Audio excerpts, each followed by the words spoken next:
started. Big room for an intimate group here. Um,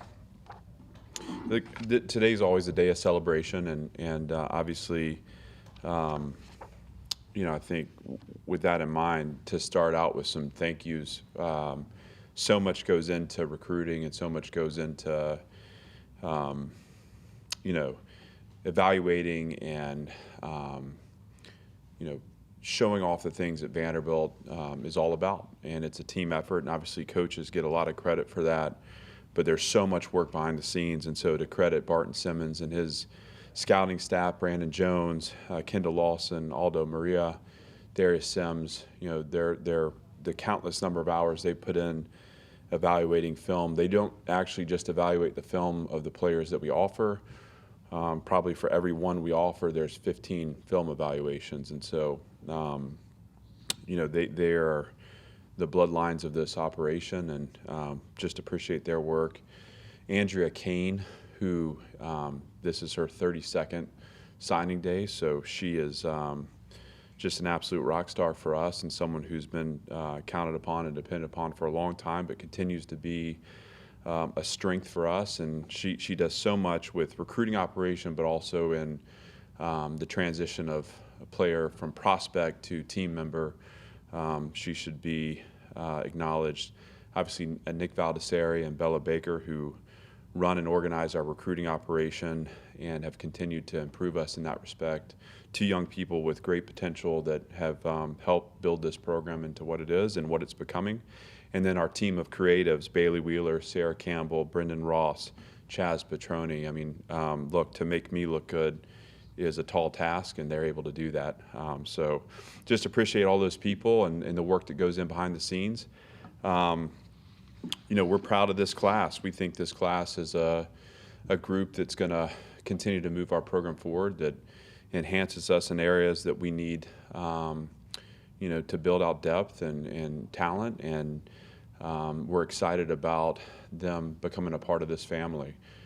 This is a class that the starting point was off a 2-10 season, and so the early parts of our efforts here was finding guys that were tough enough to help us build this program, and that were inspired by what it is that we're doing here and have a belief in what it is we're building. And again, for them, it was belief in something before there was evidence. I think the characteristics of this group, the starting point for this class, the foundation of this class was in that toughness. And they came in contact with people in this building, men and women that they believe in, and they believe in the vision of what we're building, and we're excited to be a part of it. From there, obviously, we grew the class through the season, and on the back end of the progress and the momentum that we built there in the latter part of the SEC schedule, we think we have a great launching point, not just for Team 3, but also for the recruiting class that is to be in next cycle. And so proud of this group, and certainly excited to celebrate with them and their families today, and to celebrate with our staff. And I think one of the great things about this day is that it's the culmination of so much effort and hard work, but it also is a break point at which you shift focus and attention to building the team that is to be here for 2023, and that's exciting as well. So with that, I'm happy to open up for questions. How do you feel about particularly the new running backs after kind of a lot of attrition this offseason in that position? Yeah, we knew that. But first of all, I think when you look at attrition, for us, part of the growth of this roster, particularly when you're dealing with COVID years, is healthy turnover, and we appreciate everyone that's helped get us to this point, and certainly plenty of people, players who are still with us have been a part of that, and certainly some that have moved on have been a part of that. And we honor all the sacrifice and commitment that's gone on to get us to this point. That said, I think when you're looking at creating space for growth, both growth for young players, growth for the pulling in of players into the program that we feel like enhance us and build us for the future, there's a balance there. And so we finally feel like we're at a point with our roster where, we've created some room for new growth, and we've also given ourselves some flexibility to add in targeted ways as we move through the spring. With the running backs in particular, we felt like we had three backs that, we were certain that they had skill sets that would help us, enhance us on the field. Seti Alexander was kind of first in, and a guy that, was a record setter as a running back in the state of Texas. He had a great high school career and one to be really proud of. He'll be an early enrollee, and so he's a guy that we'll get a chance to see his skill set and play in the winter and spring. A.J. Newberry, who was committed to Colorado at the time that we were recruiting him, obviously made the switch to us, but he's a guy that's been 21.68 in the 200 meters. We've seen demonstrated speed from him. He's also a physical back, and is a guy that we know that when the window opens, he has a chance to break the run. And then Diego Benson, who was our latest addition, we've had at 10.85 in 100 meters, so another guy with demonstrated documented speed, and a guy that has a physical style as well. And so it was important for us as we kind of built that room forward. We know Patrick Smith returns. He has a chance to compete to be the featured back in the room. He's earned that and has demonstrated playmaking to this point in his career. Chase Gillespie is a guy that we were excited about through the season last year. We were able to get a red shirt for him, but think that he has a chance to be very talented. Dylan Betts-Polly is another back that returns and continues to grow in his role here, but we wanted to add a group of guys that would help enhance our product on the field immediately. We're going to have to count on one or two of these guys to play next fall. We also wanted to see players that had the physical presence and the durability to run the ball in the SEC, but when the hole's there, the ability to accelerate and get past the second and third levels and score touchdowns. And I think we've had a rushing attack here that's been successful at times, that's been explosive at times, but one in which that we want to see some more long-range scores from. And so we think these three guys give us that opportunity as well. Told a lot of these guys this morning, this is just the beginning. Why that refrain throughout the morning to tell those guys that? Well, we're trying to mark the end of a process. So I think it's easy to look at this day from a signee's perspective and, feel like it's the finish line, but it's the starting line. The tenor changes, the relationship changes, not in its authenticity, but in the manner, the urgency with which we move forward. So this date marks the point at which we're able to get them information that'll help set a course for their early success here. And I think it's important to communicate that to them so that they create that vision for themselves as well. But we want to mark this as a beginning point for them and the start of a journey as members of the Vanderbilt football family. You have some room to add in February and possibly take some transfers as well? We do, yeah. I mean, I think we don't want to add for the sake of adding. What we would like to do, and I think what is strategic for us is that the mid-year time slot, that crunch there with respect to transfers, just it gets the window is very tight for us, and we don't always feel like that's the place where we can best be precise in adding the places where we have needs. I think we'll learn more about this team through the winter and spring and be able to address those areas of need very specifically as we head into that second transfer window.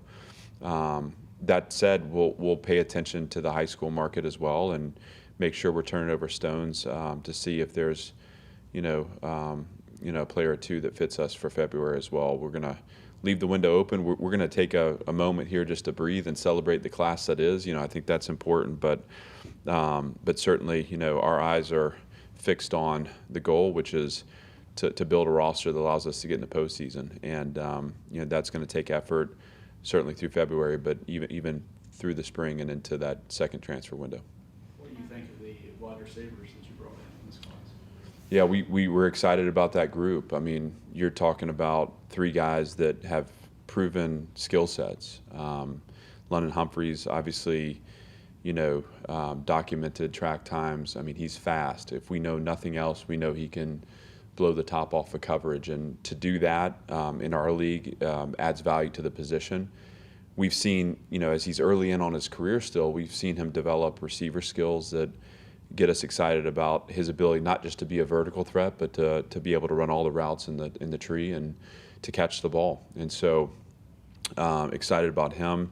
Junior Sherrill, another local product, Mr. Football, a do-it-all guy for Lipscomb Academy, and we'll want to put him in similar positions here. He's a guy that we can move around, that has a knack for getting open, has a knack for running with the ball after the catch and making people miss. And he'll be someone that we'll keep a close eye on his progress through the summer to see if he can't be in positions to give us a boost this fall.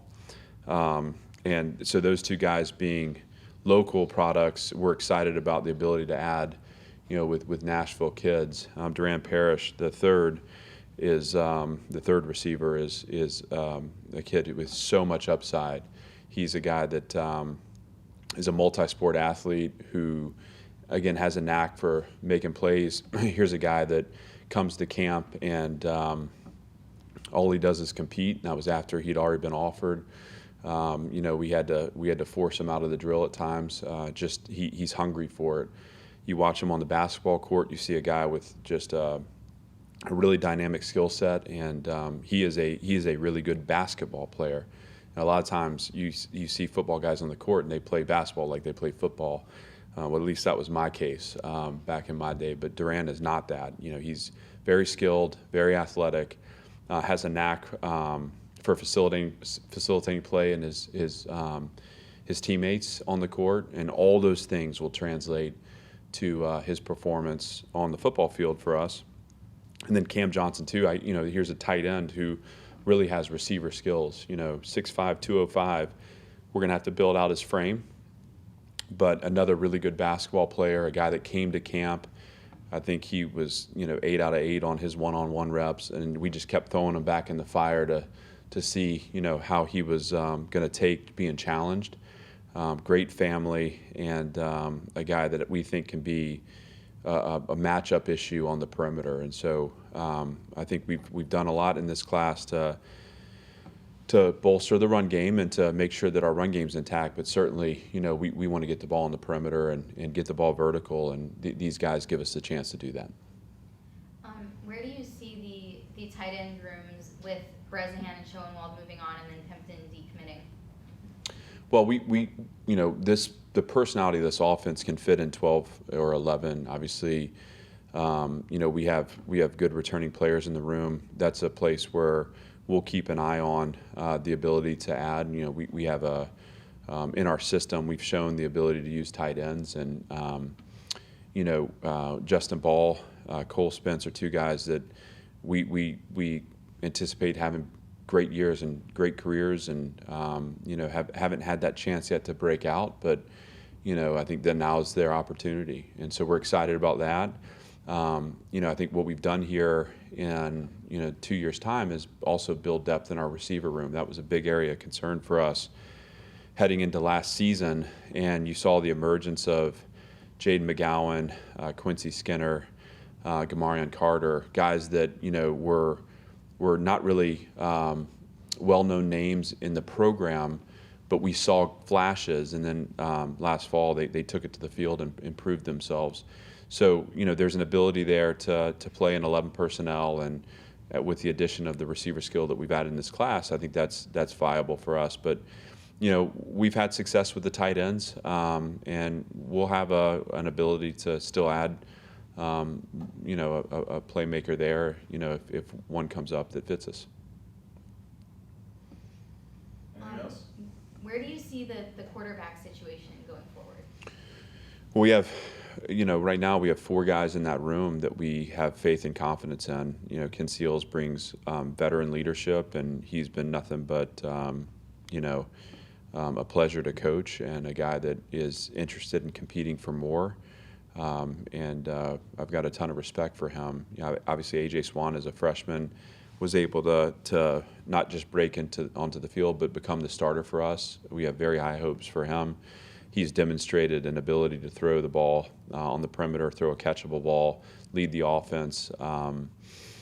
That's huge for our growth here from year 2 into year 3 is him heading into the offseason as the starting quarterback and knowing he has to earn it every day, but also understanding that we need him to emerge as a leader on the offense. And then you have two freshmen that redshirted, Drew Dickey and Walter Taylor. Both are competitive and both feel like can in maximizing their own potential can help us win games. And what we've learned in 2 years is that it's a position where one guy plays, and I've said multiple times that I think good strategy at the quarterback position is to have a starter, not to have kind of rotational play.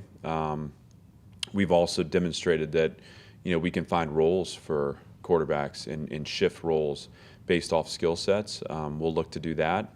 And we've also learned that in this league that making it through the season with one guy is not always realistic, and so we have to have a next man up mentality, and we need those guys preparing as though they're the starter and competing as though they're the starter to position our team to win. You're always looking for guys to rush the passer. Do you think you addressed that today? We certainly did. I mean, I think that's an area of concern for us. We improved in our sack numbers from year 1 to year 2, but sometimes that's through pressuring, and that's not always a luxury that we have, right? You add a rusher, you lose a coverage player, and so the ability to rush forward and to win is important. To shorten the down will eliminate a lot of explosive plays, and so we've added length and athleticism. Obviously, we added a transfer to that group too, and we also feel like we have young, talented players in this program that will develop those skills from year 1 to year 2. And in Miles Caper's case, year 2 to year 3. But with the injury, missing most of the year, we're excited about where we're headed. We realize there's more work for us, but we need to shorten the down, and rushing the passer with 4 is a part of that. We addressed it in this class, we addressed it in the portal, but I think the work that we do in January and the spring, winter and spring, will go a long way in enhancing, the skill with which we rush the passer in the fall. Well said. Thank you. All right, thanks.